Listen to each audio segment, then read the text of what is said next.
bin ich gar nicht begeistert von Mannmalen.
The victor's corpse should be borne aloft upon the shields of those his sword has saved.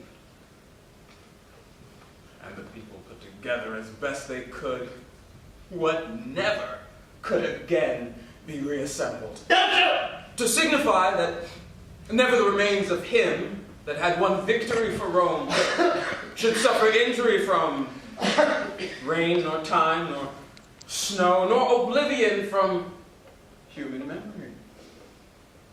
And the people replied with one voice, the murderer's corpse should be thrown to the dogs, to be torn apart, so that nothing will remain of him that needlessly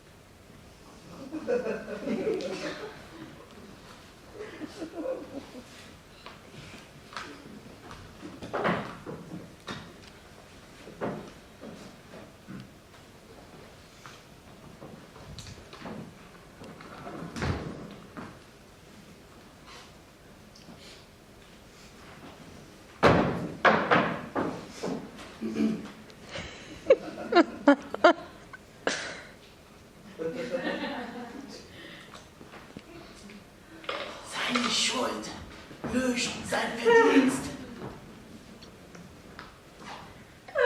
Sein Verdienst löscht seine Schuld.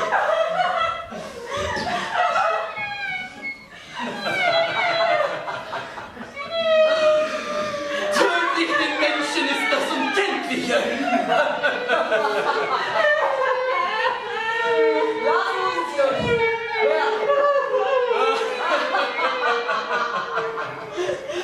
In die Brust der Weidenden. Der Sieger ist tot.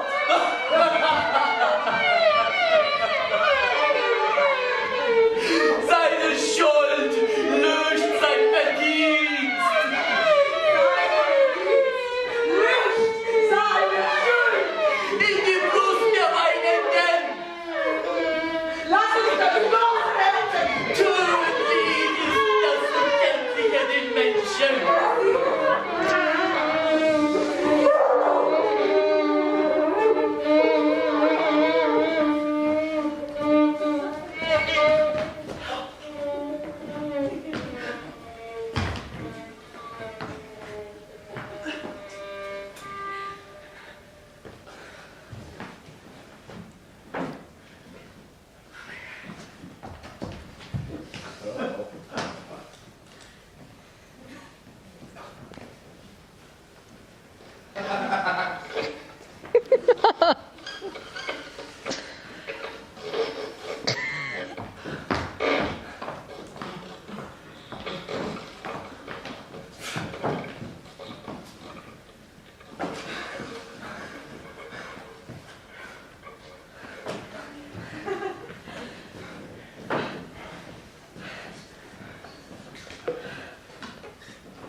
group of my former classmates and faculty members at the University of Virginia got together and put a tarp over one of the university's statues of Thomas Jefferson in order to make a statement during a protest.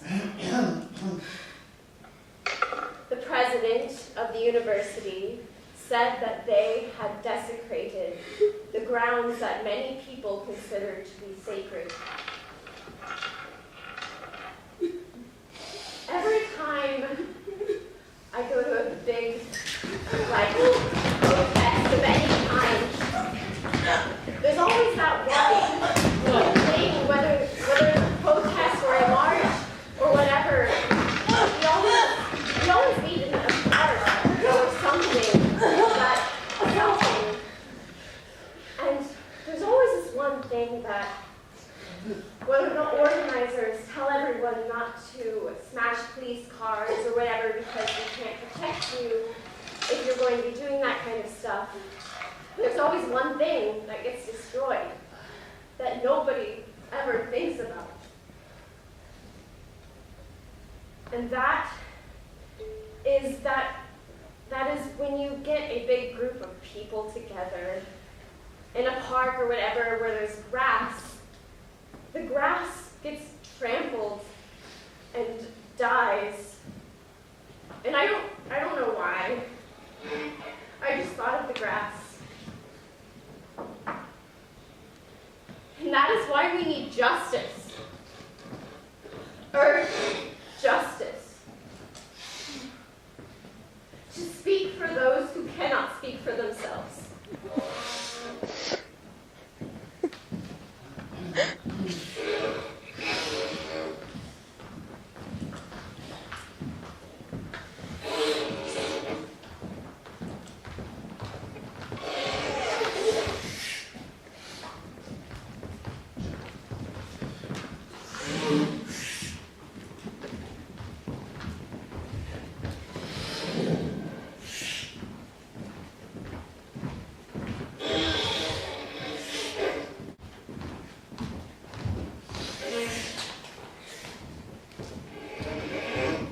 It was 2013. 11 years since the political Islamist government took power in Turkey. They had been consolidating power steadily and transforming the state and the society, oppressing all sorts of non-conforming, non-conservative, not religious enough, not patriotic enough lifestyle. And as if to mark that cultural shift, they announced they were going to build this monumental mosque in the middle of the city, in this public park downtown, that had been historically protected and legally preserved, and been a gathering space and a home for the youth, for the LGBTQ folks, the Kurdish people, the leftists, and the outcasts. They announced they were going to claim that space.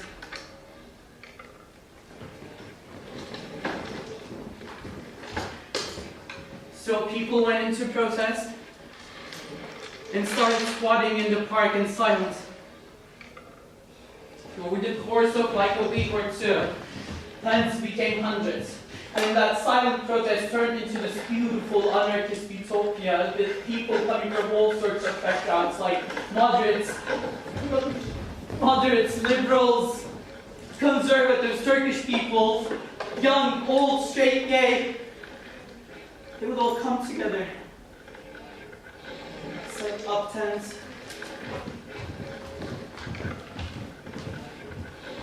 and then live. They set up this swapping market where no money will be expected.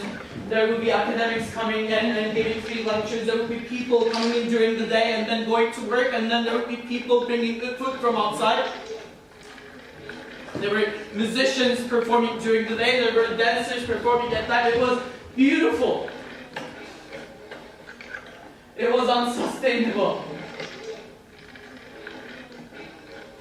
2 weeks after the protest started, police descended upon the space evacuated the park, burnt down tents, beat up people, detained the protesters. Then something snapped. Overnight, the peaceful protests turned into these violent riots with hundreds and thousands of people walking through the streets and chanting against the state violence. They would be ripping off cobblestones from the streets and throwing them at the police, burning cars, flipping them over, and smashing store windows. It was mass hysteria.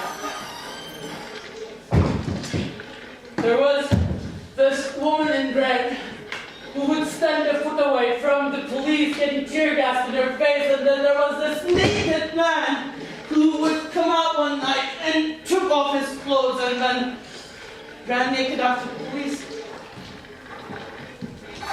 There was a woman in black who would run up against a firing water cannon cheering with her arms in the air. There was people stealing construction machinery and then chasing out police cars with bulldozers on streets, and you could watch this on your TV.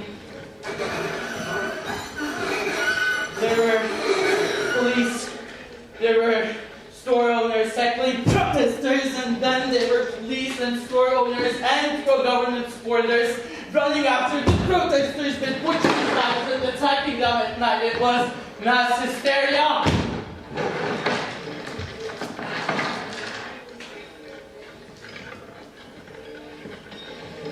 People went batshit crazy. Police went batshit crazier. They shot a lot of the protesters dead, beat up others, hit some of them with tear gas canisters in their face, dispersed the protest.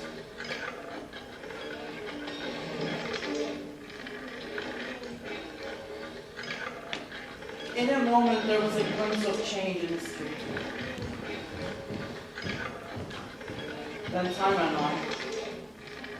History went on. Plans of building a mosque were still in the works. Nothing has changed after that.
Berlin has been watching this monument take shape for years.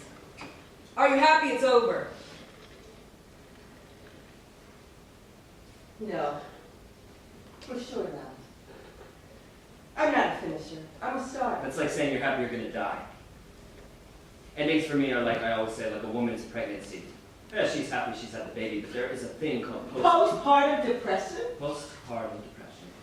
That is that she is no longer carrying the baby.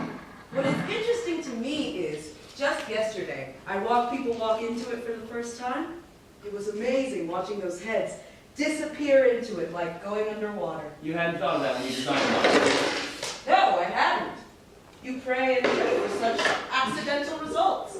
You hadn't thought of that when you designed the monument. Primo Levi writes about it in his book about Auschwitz. He says that the prisoners weren't dead, but they weren't alive either. Rather, they descended into a personal hell.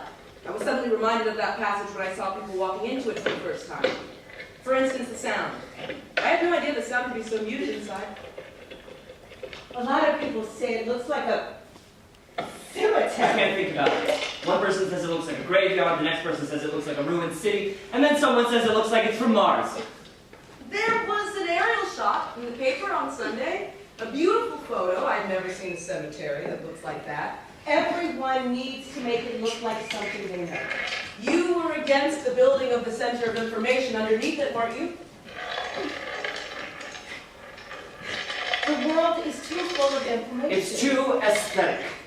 And here is a place without information. That is what I want. It's not that I wanted something bad looking. As an architect, you in some, you lose I wanted the ordinary, the I said banal. all along that I wanted a feeling of being in the I present. didn't want it to seem too designed. And an experience we'd never had before. When you give a project to clients, they do with it what they want. It's theirs and they occupy your work. If you want to show a picture, just show it. Don't spend too much time arranging it. And an experience that was different and unsettling. An expression of guilt, you mean? No. For me, it wasn't about guilt. When I look at the Germans, I don't think they're guilty. God, I've seen anti-Semitism in America. Clearly, the anti-Semitism in Germany in the 1930s went overboard. But how long does one feel guilty? Can we get over that? When I come to Germany, I feel like an American. When I leave, I feel like a Jew. Why is that? Because the Germans go out of their way to make me feel good. I can't deal with it. Stop making me feel good. It makes me feel worse. If you're anti-Semitic, fine. If you don't like me as an individual, fine. But deal with me as a person, not as a Jew. I should hope that this monument is absence of guilt-making. It's part of the process of getting over that guilt. You can't live with guilt. Are you happy it's over? Now that it's open to the public, it probably won't be long before the first spots will be sprayed up in the monument. You were against the graffiti coding from the start. If a swastika is sprayed onto the monument, it's a reflection of how the people feel. And if it remains there, It's a reflection of how the German government feels about people spraying swastikas onto the monument. who is the monument for? Is it for the Jews?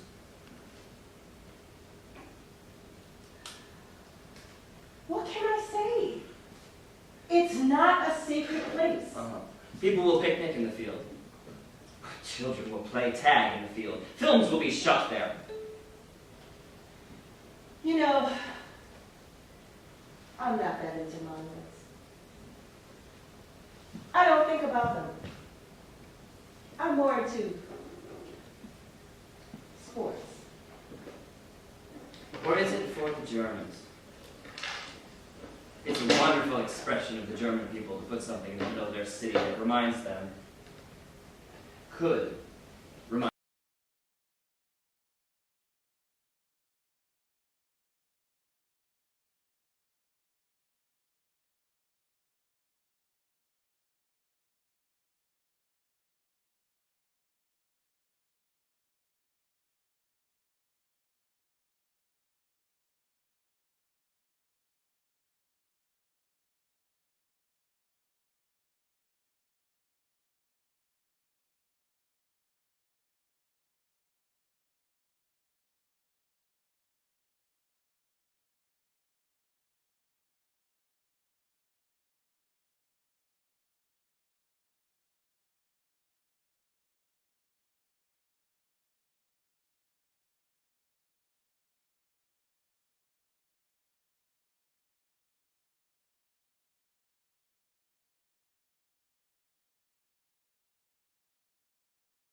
Are you happy and so?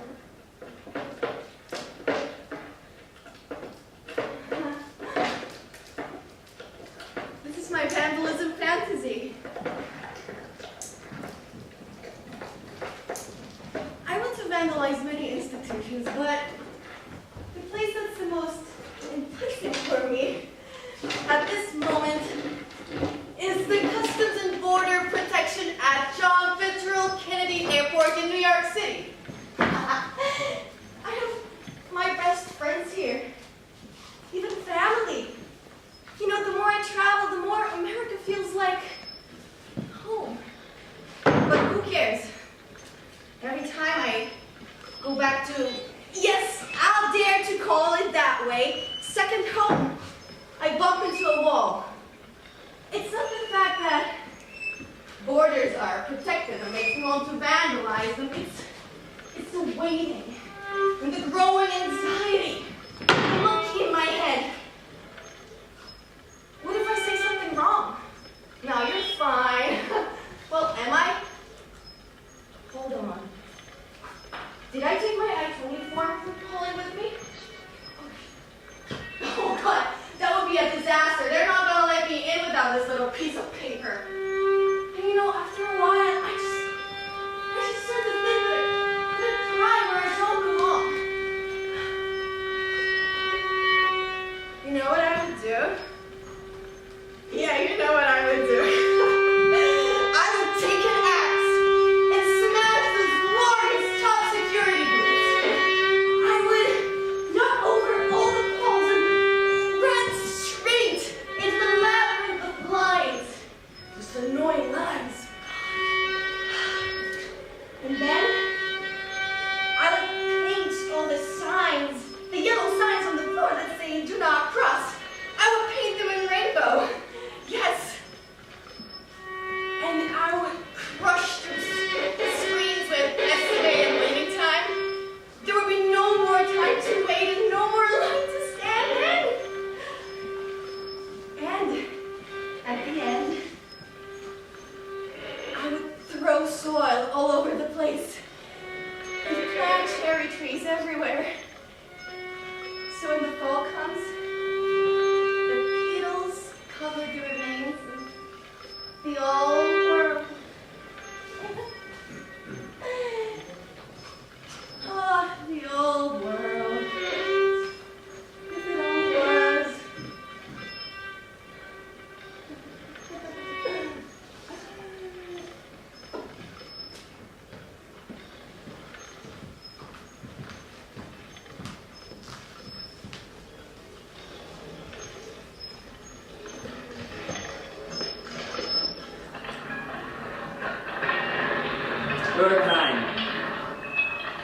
An old light bulb factory on the border between East and West Berlin has been converted into the crown jewel of techno, a club.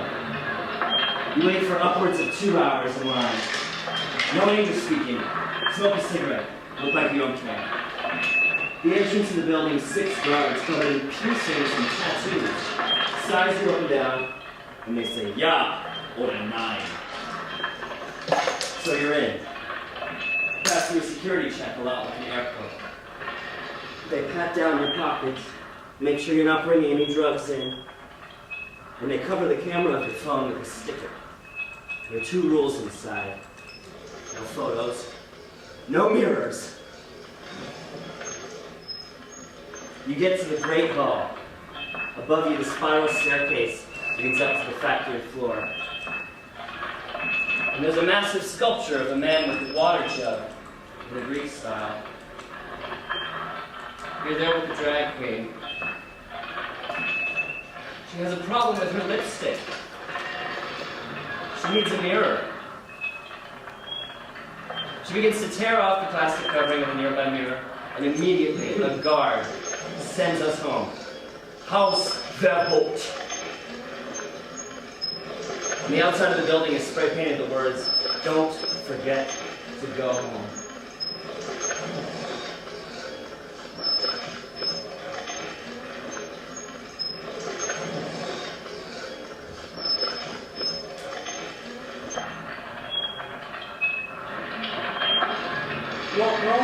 and Alba sort of decided that they needed a lot of soldiers for the oncoming invasion.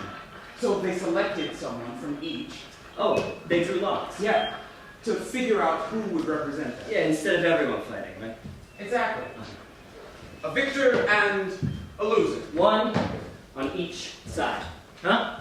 Because in the end, Each victor and the loser end up losing in the end. To some extent. to some extent, yeah. But then they realized the people that were fighting were kind of related, right? Yeah, like, this guy was sort of kind of this guy's brother-in-law. Uh-huh.